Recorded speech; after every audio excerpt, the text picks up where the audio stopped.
She, they, the government side, first speaker onwards, what would you guys prefer best? We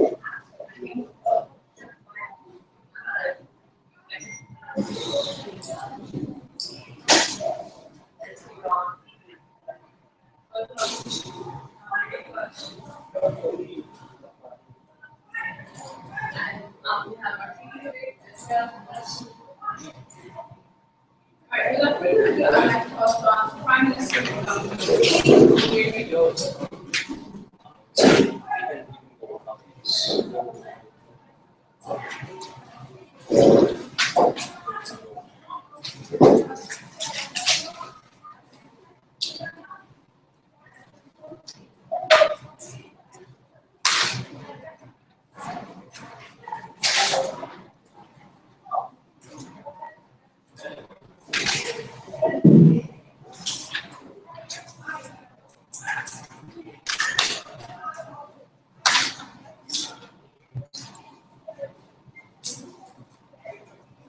Okay, Madam Chair, I want to start off with a story what happened in Georgia in the year 2005.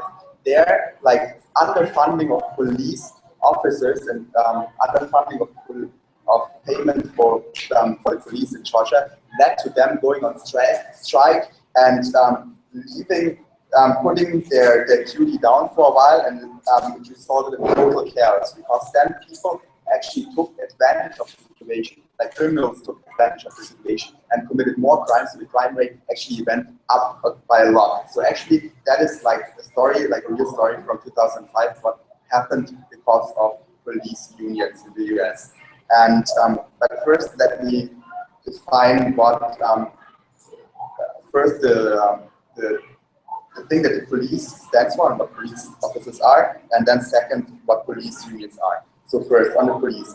Police are like the enforcing laws, that the executive part of the state, and they need to be there when needed. They can't just like take like some time off, for example. It's not like our Christmas, all the police officers want to be at home or something. That can't happen because then it would leave this state without protection, the people in the state without protection, and in chaos, and criminals then could take advantage of the situation. And like another point, like when there are less police, I'll come to that later. Okay, second, police unions. Like what is actually a police union? So a police union is actually like a counterpart to labor rights unions. And labor rights unions always want to ensure like for their side. So they want to ensure safety, of course. They want to ensure better payment. They want to ensure, for example, that they can retire faster because they're like doing a dangerous job and might be not as qualified or fit for the job anymore at like higher ages, and of course like their salary. So all those points, they want to achieve all of those points. And what is their means of pressure? So how could they achieve those points with a union? They could only successfully achieve those points if they threaten the state to go on strikes if society doesn't give in to their points, right? So actually that is their only means of pressure, like that they have towards society, is like that they can threaten them to go on strikes otherwise. And that in turn would lead the state without protection and would like remove like the enforcing executive from the state for that time. So what are the actors here? We have the society, we have the police, and we have the government as a big part. And I come to that later, why the government actually makes up a big part. We want to go for a status quo, or in our status quo, we see that police unions are not yet formed. And we see that actually there is a Minister of Inner Affairs in each country. And then Minister of Inner Affairs is like the top of the police chain. So that's the highest like office, if you want to like that. So he's responsible for all like the police officers that are underneath him. So actually that guy, he's a minister, so he represents the police, the executive in parliament. So he's the one who should ensure fair rights for all the police officers that work underneath him, and he's the one who represents them, because where's the money coming from in the end? It's actually like coming from like that's government spendings, so it's coming from society, and there we have like the system in place that it's like election, so we can elect we can elect our preferred parties, and then they will then they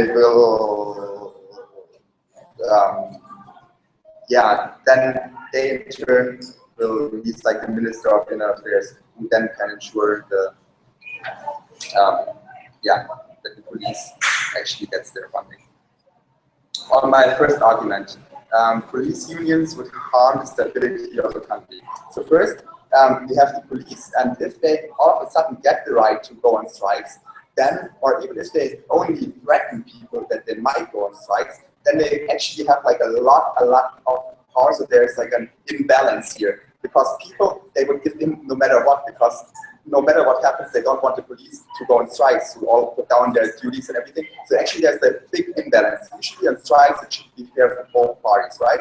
There should be like the party who forms the union, and there's the other party who employs them, for example. So it should be a balance that they can actually agree upon like a common ground later on. But what would happen if those police officers threaten the state to go on strike? So actually they can like demand for anything, because no matter what like they demand for, even if they want to double their salary, then people might still say, okay, we rather like pay like slightly more taxes in order for the police officers to get like the super high salary, just so that they don't put down their duties, so that we still are protected within our state, that we don't go back into like a state of nature where everyone has to take like their protection to their own hands. The right to unionize does not necessarily mean that they will act on to strike. Okay. You can go on later on and then prove to us what other means of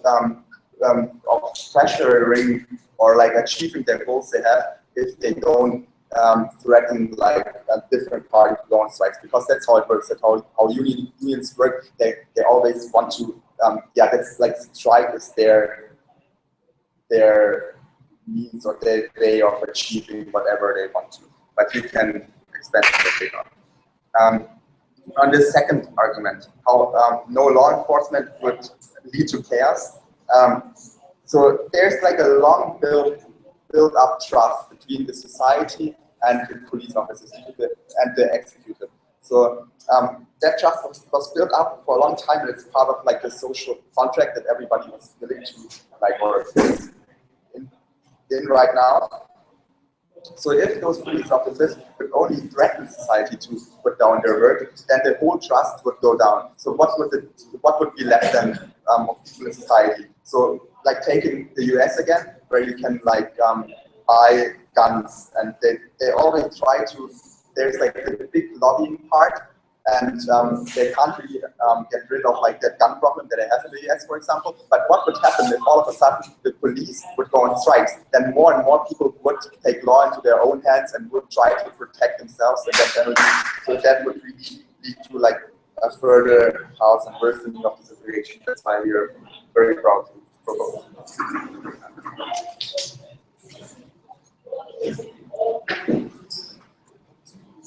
And the Prime Minister have the opposition.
I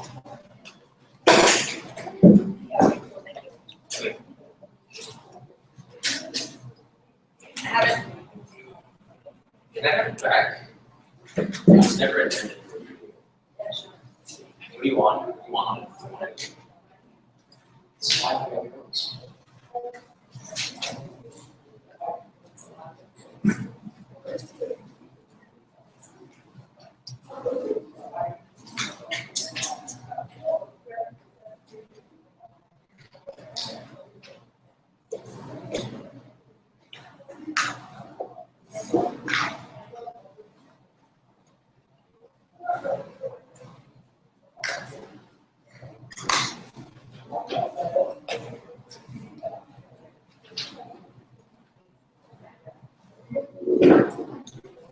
Ladies and gentlemen, I'd like you to wrap your head around the idea of not a policeman or not a group of policemen forming a union for a greater cause. But imagine a group of workers forming a trade union because they have the right to. Now, in favor of those civilians, we ironically have policemen officers carrying out their duties to, in a way, restore peace and order, but also to keep these people from causing chaos. So, I guess what I'm trying to weigh here is that we have a group of workers, unarmed, peacefully assembled, right, for similar rights, and we have a group of armed men wearing uniform, carrying guns, and protesting. I'm not going to use the word strike because we do not want to go there, but I'm going to use the word protest because that is their goal when they form unions. Now, a couple of rebuttals. Okay, so we can all agree that strikes are something we do not want. It's probably the last resort, you know, considering these armed men walking around, and when they should be in every corner of the city, they would rather be in one place protesting against the government, which is also another problem, which I will address later. Now, while we can all agree that strikes are something that we do not want,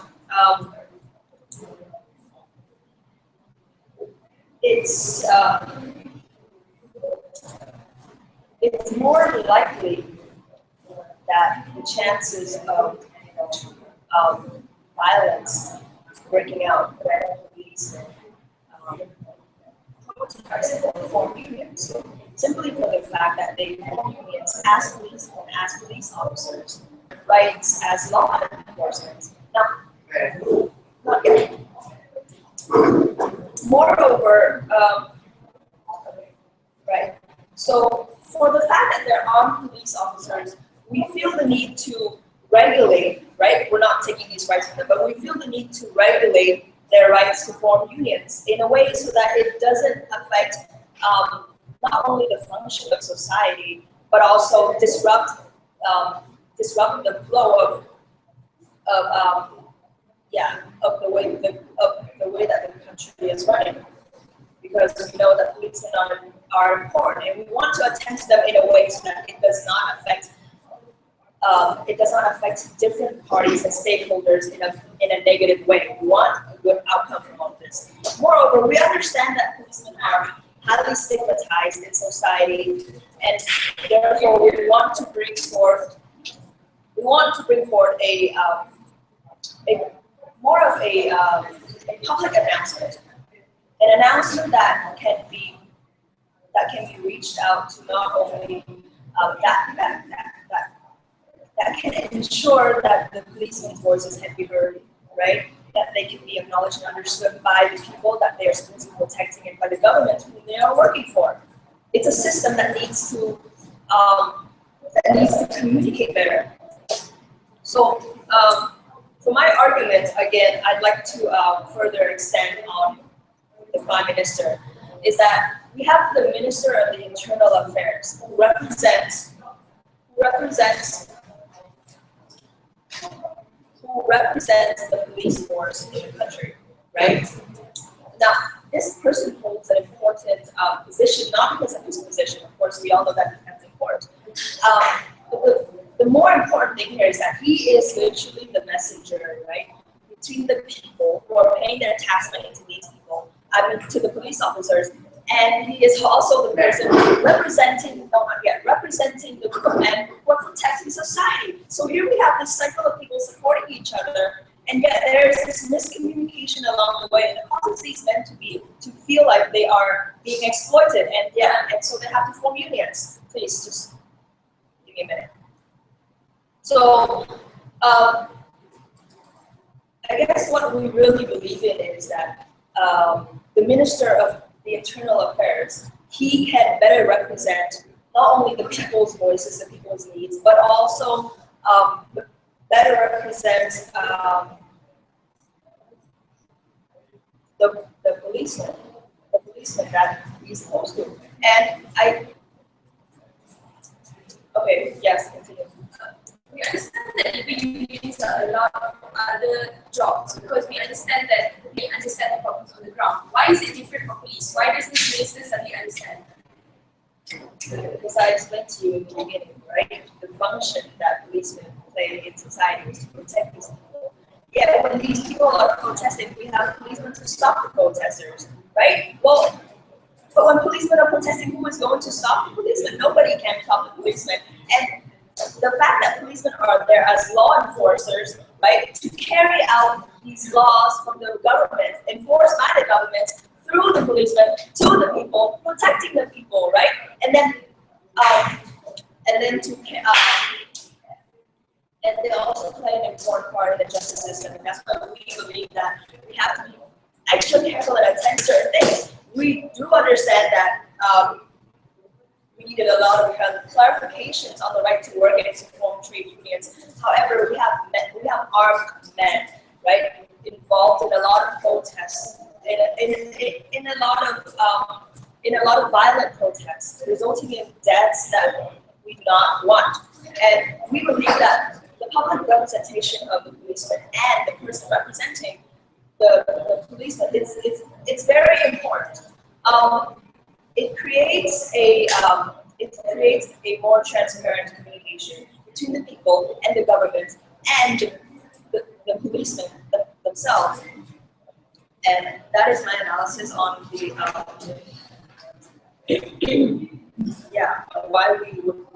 why we think it's important to regulate and ban the right to form unions within the police force.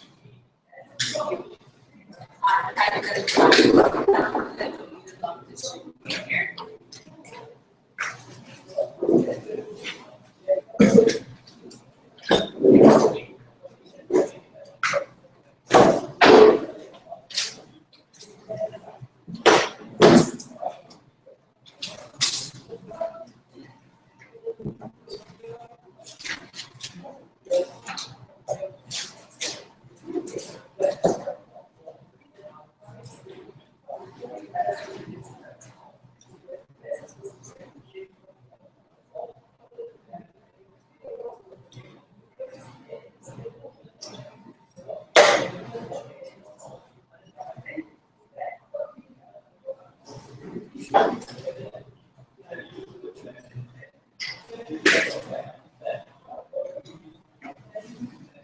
In their paradigm, suddenly these police officers start protesting. They are unhappy. They take their guns out and start shooting at people. We think this is very unrealistic and very extreme, but still we can deal with it, right?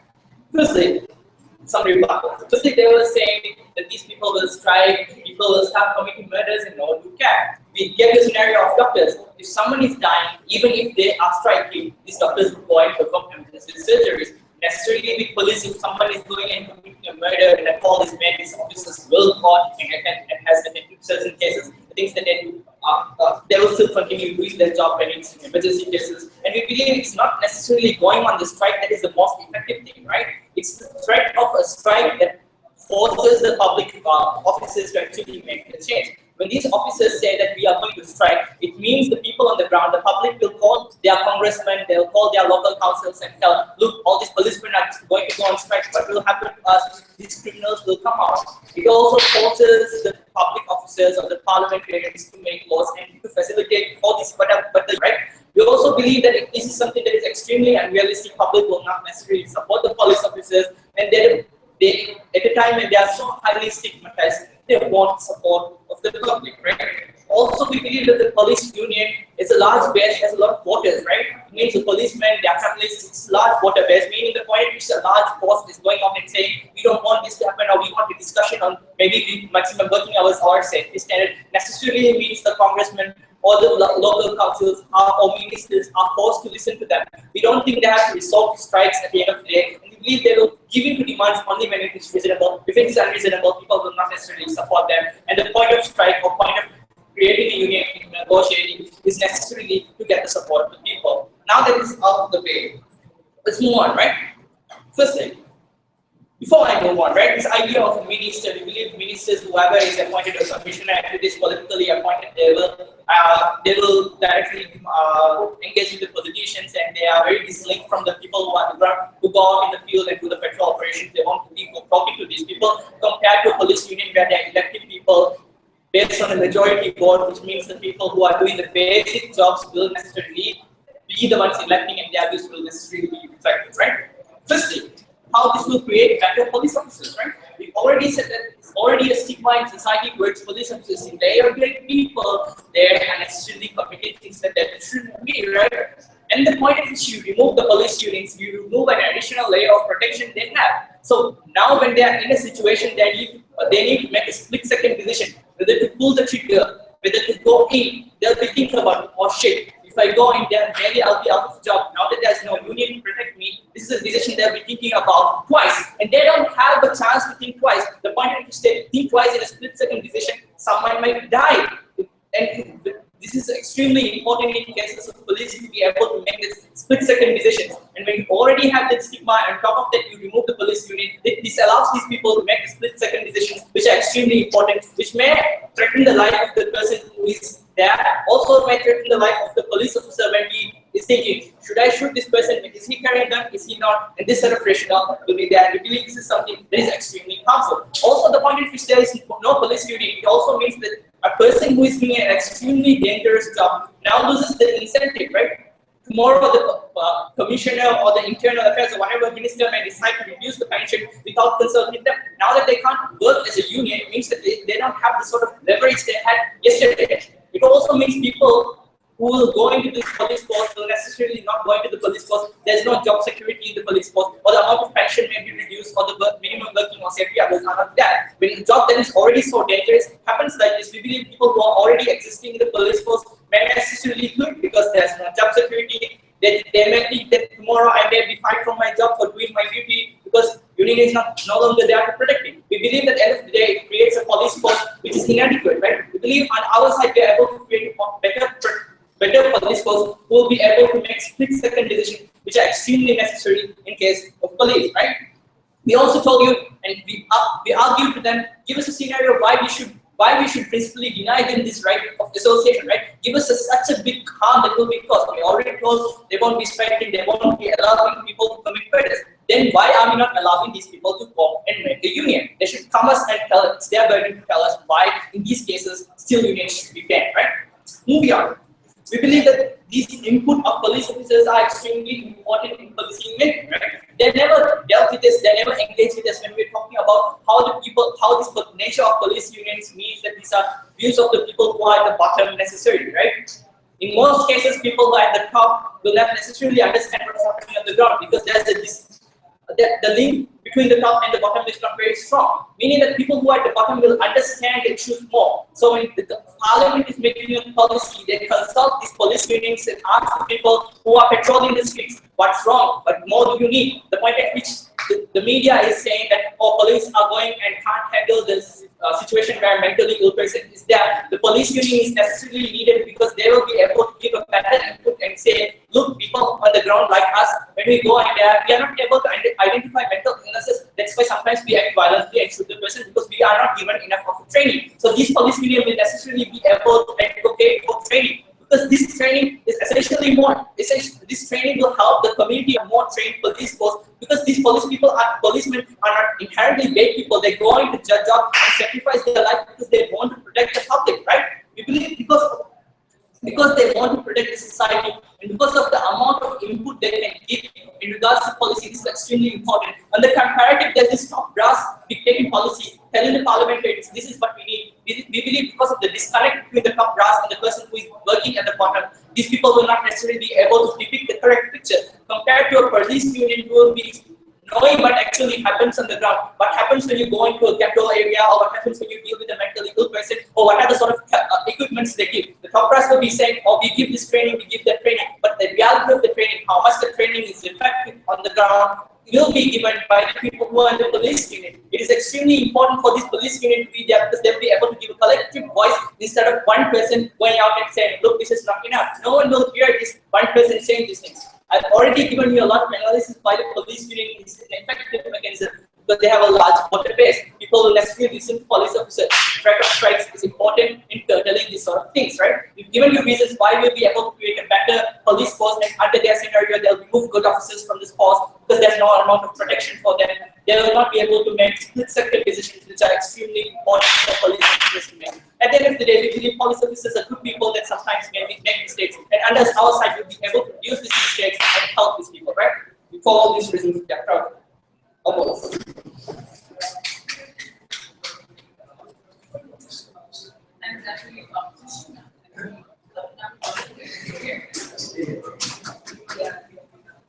That's a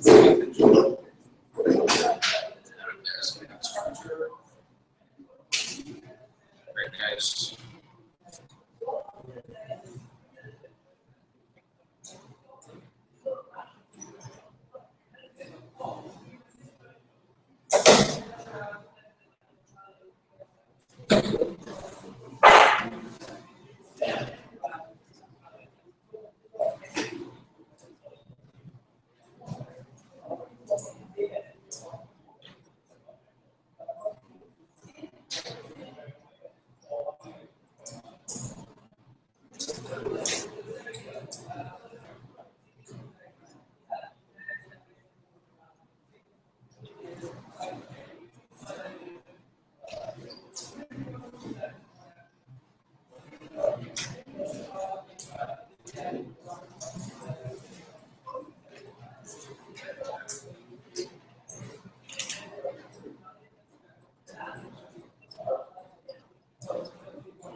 Now, we have started the argument arguing on the basis that what we want to achieve is we want to ensure better rights for the police force.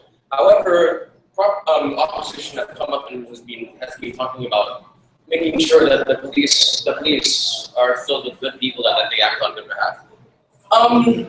Their characterization of policemen as being selfless people, as being people who cannot commit wrong or anything. That is inherently untrue. You have to understand that there are a lot of people who are drawn into the police force on the basis of power. People like having power. They like to be able to boss people around with a bat and with a gun, which we also understand. And also, on the point of being selfless, you also have to understand that police self-interest too. Within the police code, especially in the United States, you have the blue code, which is actually where a policeman cannot prosecute against another fellow police officer, even if they know they committed a crime. Why? Out of institutional loyalty, I want to preserve my police force wrong, and we want to keep this image. Now, we understand that in the case of strikes happen out of two reasons. One, out of real mistreatment, or two, purely out of self-interest. And because the role of the police is to actually enforce the law, and considering that the whole purpose of a strike is like upholding the means of production. in terms of negotiation. And in doing so, they cannot fulfill their own duty. And in doing so, the ability to negotiate is pretty much taken out, because to unionize is to negotiate, and to negotiate is to strike. It is cyclical and so. Before I continue, are there any points? Yeah. So if you're saying that these people have institutional loyalty, even if there is no union, these people will not necessarily go and give evidence against their fellow officers. What's the difference?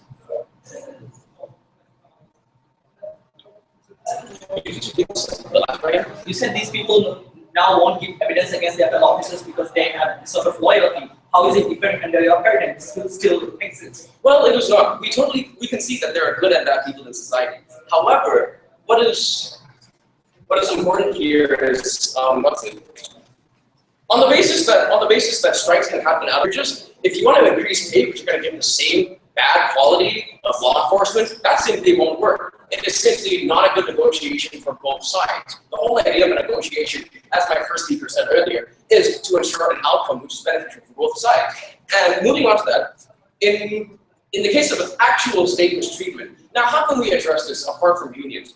Well, let's think about the existing structures. We have parliamentary representation within the police, apart from the Ministry of Defense, which is the Army. We have the Ministry of Internal Affairs. They are, if you want to consider, they are the top cop.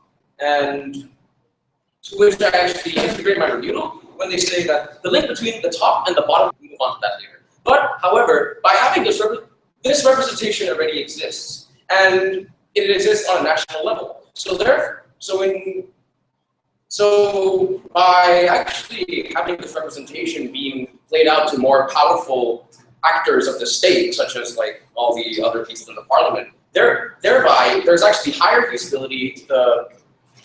The issues would actually be resolved quicker, rather than actually having a whole social movement happen before and then later going on into parliament. So our solution is to directly take the problems to parliament through this Minister of Internal Affairs. Point. How, if it is not coming to this Minister of Internal Affairs to the people who are on the ground, how will that minister know and actually go and take the problem to the parliament? Well, on the basis of them actually getting the position of the top cop, to characterize it, starting from the bottom now to here. Of course, a lot of policemen will actually start from like the lower rungs, doing like shifts, walking around, patrolling the streets, and then eventually, considering the police is also a meritocracy, on the basis that they're able to do their job, on the basis that they do their job well, then they'll be promoted. Then they are actually able to go above. And also, this does not mean that like lower colleagues, other colleagues who are actually lower, cannot actually actively bring out their complaints towards this top cop, who can actually bring them out into parliament and actually have them addressed and resolved. So, yes. Don't you think a union is better in representing the police, because the union is made up of policemen working on the ground, rather than a ministry where you have just a minister working as a minister? Well, we understand a union is good representation, but however, in the sense that it's actually a whole gathering of all these police officers coming to one place and actually actively not enforcing the law, then in turn they're actually not doing their job. And in our paradigm, by actually having the representation in Parliament, you will actually ensure that the law is still being enforced whilst also being able to represent the police force. Shall I move on to? Before I continue, are there any other POIs?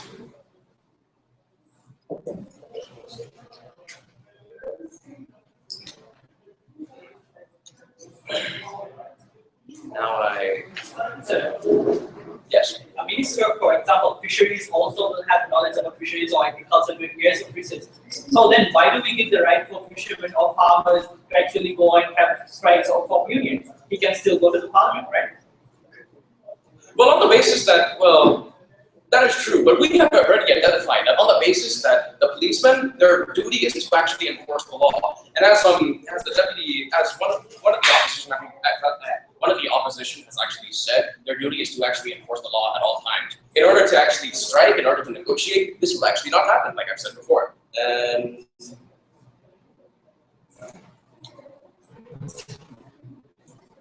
So in turn, to summarize, our paradigm is much more likely to actually bring about change and also ensure the enforcement of the law by having this parliamentary representation, this committee who actually understands the problems that his peers, his colleagues actually face, and is able to take them towards more powerful actors who will actually be able to act on them much quicker, without having to go through the whole social movement phase, without having to go through the whole problem escalation and raising awareness, because there doesn't need to be awareness if you already have the system there. And for us, all it is just a matter of actually getting up there and presenting the problem.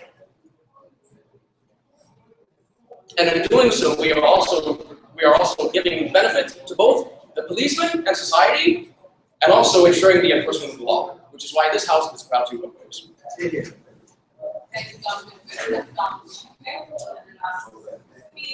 Here.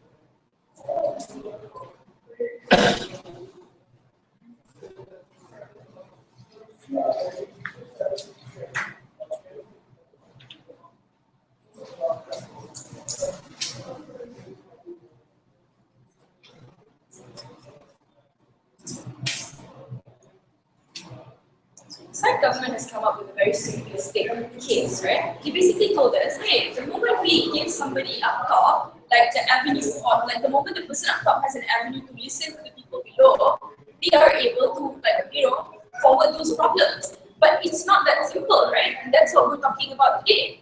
It's not very simple because that person was never democratically elected. That person never said that I'm going to be I never give manifesto saying I'm going to listen and forward your vote. At the end of the day, that is by probably some minister because he did a good job in being a police, but that doesn't necessarily mean that it is within his job scope. Even if it is within his job scope to be able to do those things, we argue to you that those things are not things that is feasible for him to do, right? He wouldn't know the problems that are happening. He wouldn't know contemporary problems. Even if you say that he got up there to meritocracy, we tell you that it may have been through his past achievements, but it may not necessarily be true that he knows the problems that are happening on the ground, because only a normal policeman knows that, right? 3 issues I'm going to talk about within my speech. First of all, I'm going to talk about this highly controversial strikes, right? What they actually do. Do strikes actually happen that much of that? Second of all, I'm going to talk about who provides better protection for police. I'm going to leave a comparative on both sides. And third of all, who provides better protection for the society, right? Because necessarily is the most important thing in the debate. So first of all, this whole idea of strike, right? They told us that policemen now, because they know that everybody thinks they're the most important part of society because they are the protectors of society, the moment they strike, everybody will listen to them, therefore they will strike a lot, right? The point is, in any industry, in any workforce, the people know that basically they need employees to work, which is why strikes essentially work in the first place. Because the moment in which people do strike, they don't do their jobs and they pressure their employers to do things, right? They say that it's worse on the case of policemen because at that point, on that day, people will go broke and there will be an escalated amount of crimes, things like that. We argue for you, and Naufal has said this, like my speaker before me has said this extensively, right? He told us why policemen are not incentivized to strike in the first place, because both sides have already characterized how badly policemen look to society, right? The moment these policemen choose to strike on a regular basis or choose to strike at all, that is the day in which people will actually believe at the end of the day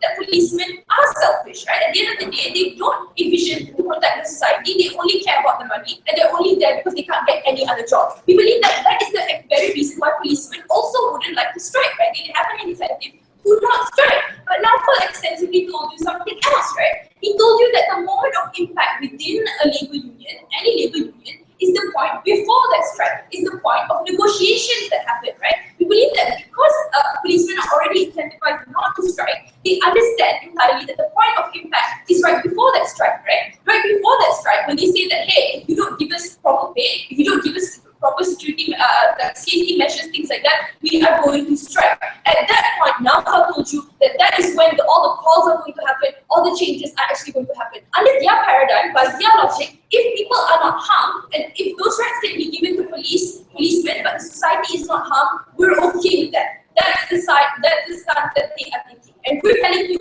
that the point of impact, the most important part of a labor union, is that point before a strike, and we believe that those changes are going to happen there anyway. No citizens are going to be affected within that paradigm, right? That is something that they needed to engage with, but they failed to see that. The last speaker before me did not engage with that big point of rebuttal, right? We believe that, I've already clarified to you that there is no incentive whatsoever for police to do that in the first place. They're not able to negotiate well if they strike every day, right? Like the speaker before me has already told you how their voice won't even be heard properly if they always strike, right? The same way why we don't see strikes happening every day in the news, right? Because people know that generally, even within other industries, people don't strike every day because they won't be heard, right? But secondly, who provides better protection for the police? So basically, this is where both cases come into place, right? We told you that we want them to have full protection of police unions. They told you that no, these rights are going to be like, we protect police by having ministers to talk about these things, right? They need to understand, and they fail to characterize their own case, right? The fact is, these ministers are people who are not even like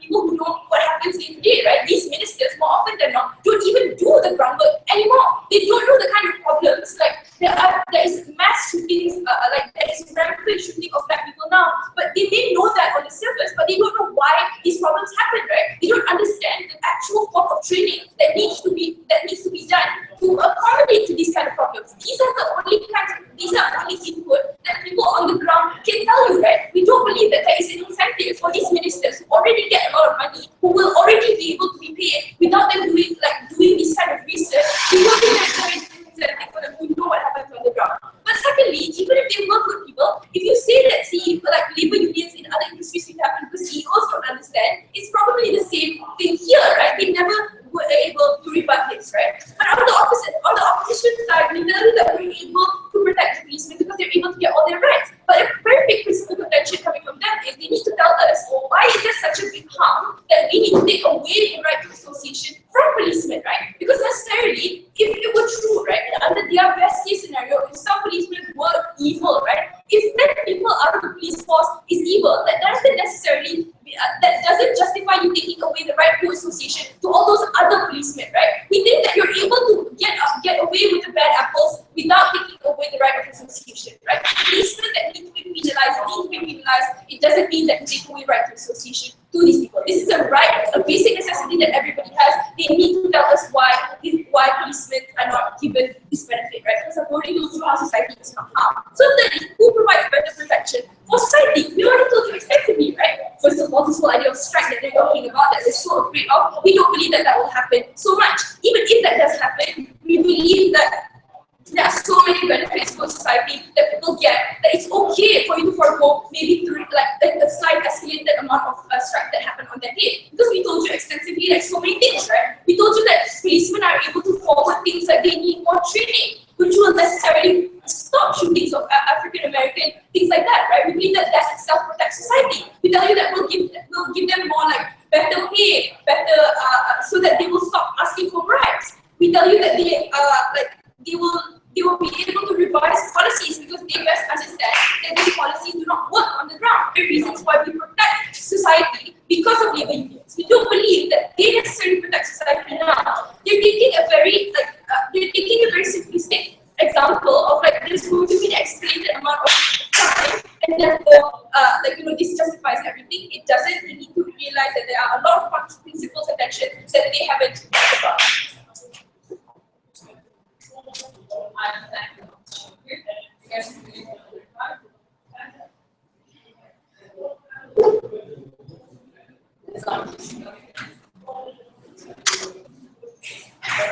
I didn't hear you after that.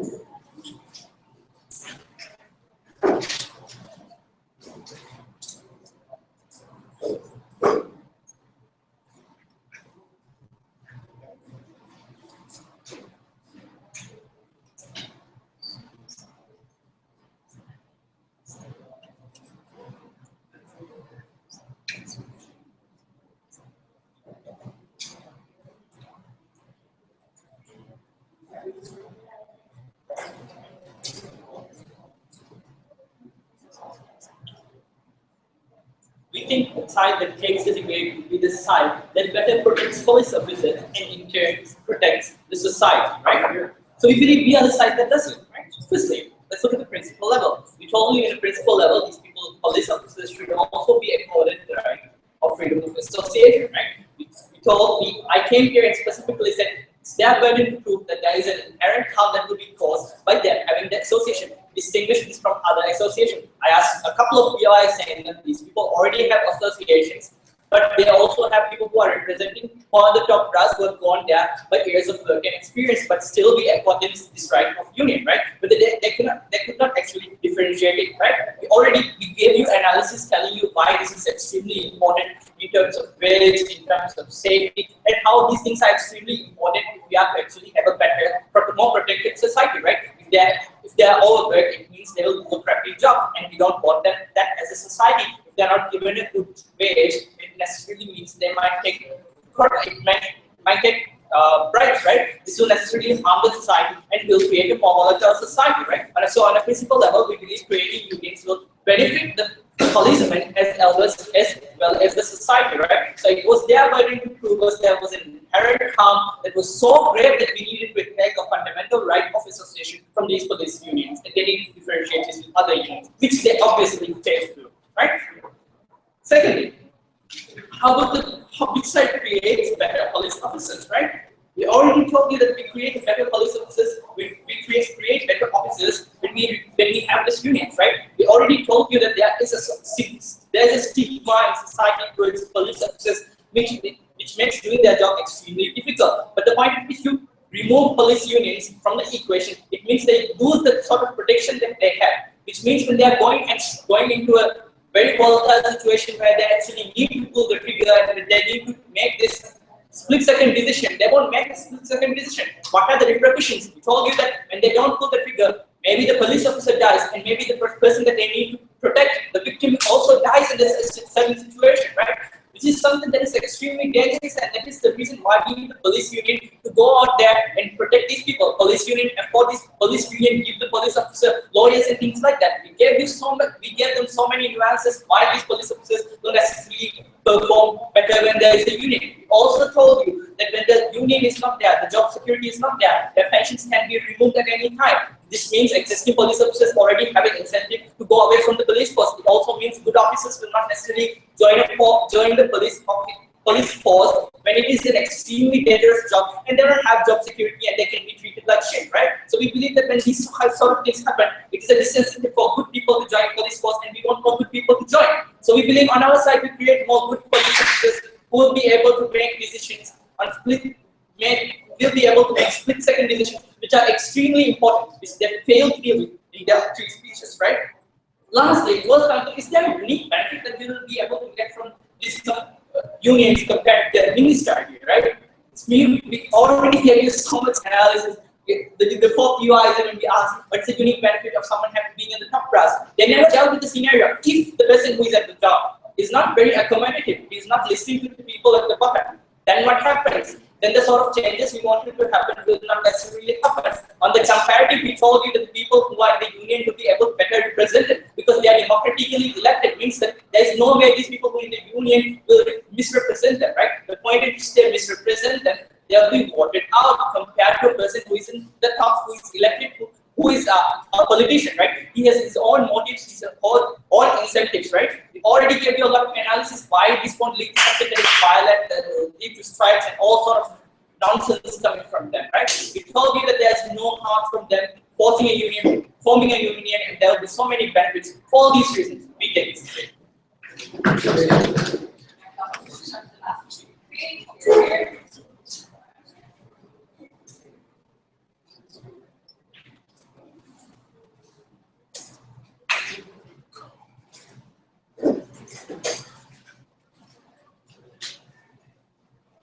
Allow me to remind you again what this whole debate is about. Okay, well, this whole debate is basically about the rights of the policemen and the motives as to why they would want to go on strike in the first place. These armed men going on strike in the first place, ladies and gentlemen, guns, right? I'm not saying that they're going to use it. I'm just saying people might feel slightly less safe knowing that there's a group of armed men walking around not doing their job. Okay, so first things first, opposition side kind of made the claim that the formation of the union would lead to better representation of policemen without resulting in a protest. Government side never really engaged in as to how this extension could possibly happen. It wasn't there, and moreover, right, the failure to respond to the burden, which is which side, right, ensures the right of the policeman without leading to protest, and which side better achieves the representation of the policeman. Now, to once again clarify why our model would best achieve this with minimum negative outcomes. The thing is, when the policeman's actions, right, I'm not going to specify the police brutality and school shootings and the failure to, actually capture the bad people rather than just sneaking up on people's homes. That's not working. That is not working anymore. Now, the thing is, policemen's actions, right, would definitely arouse a certain reaction from the people. And if this reaction is significant enough, of course, the stakeholders, which means the people in influence, people in parliament, the moderates, they will have to do something about it, definitely. Because the government ultimately depends on its people because it looks after its people. It cannot let their people, a government does not simply let its people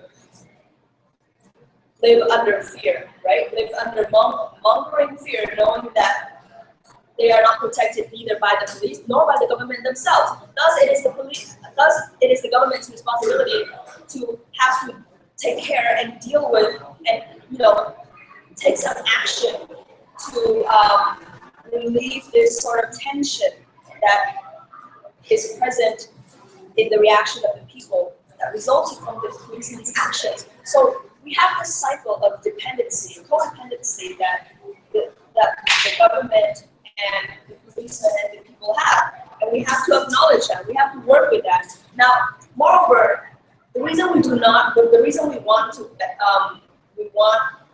ban the right to form union is that in the worst case scenario, nobody gives an F that a bunch of policemen are out protesting, because we all know that with this current status quo, there is this stigma against policemen. There's this resentment towards policemen.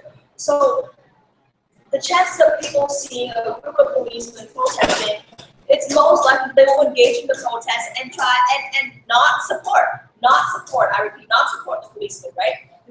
This will cause a chaos. First off, the policemen are not doing their job. The people are enjoying this, right? The people are enjoying this because they see the people who they feel like they should be protected by, yet they're not protected by. And suddenly, these people have something to lose. So there's a higher possibility of the normal civilians, right, engaging in these protests, not to support the policemen, but to go against them. Which is something we want to avoid. And so we have. All right, we're good. So we talked about why we want to ban the right to form unions, and what would happen if it does happen. Thank you. And please controversial It's a bit long. Yeah.